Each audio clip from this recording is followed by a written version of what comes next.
தேங்காயில் பல்வேறு விதமான ஆரோக்கிய நன்மைகளும் உடலை பாதுகாக்கும் விஷயங்களும் அடங்கியுள்ளன.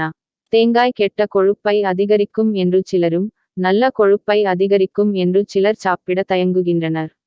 அதிலும் நீரிழிவு நோயாளிகள் தேங்காயை உணவில் சேர்த்து கொள்ளலாமா என்பது பற்றிய குழப்பம் நீரிழிவு நோயாளிகள் பலருக்கும் உள்ளது. தேங்காயில் கார்போஹைட்ரேட், புரதச்சத்து, vitamin C, vitamin B complex, நார்ச்சத்து என பல ஊட்டச்சத்துகள் நிறைந்து உள்ளன. இந்த சத்துகள் அனைத்தும் தான் ஒருவரின் உடல் இயக்கத்துக்கு தேவைப்படும் முக்கியமான சத்துகள் ஆகும். அதுமட்டுமின்றி சர்க்கரை, கொழுப்பு போன்ற சத்துகளும் இதில் உள்ளன.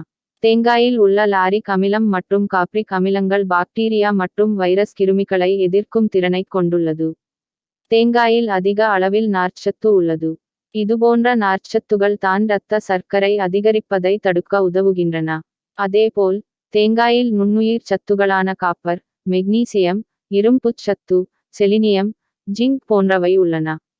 இயற்கையாக கிடைக்கக்கூடிய எந்த ஒரு பொருளும் உடலுக்கு நன்மை மட்டுமே கொடுக்கும்.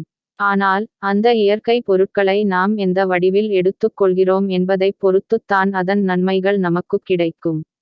பொதுவாக சர்க்கரை நோய் உள்ளவர்கள் நார்ச்சத்துக்கள் மற்றும் கார்போஹைட்ரேட்டுகள் நிறைந்த உணவுகளை தான் எடுத்துக்கொள்ள வேண்டும் என மருத்துவர்கள் பரிந்துரைக்கின்றனர்.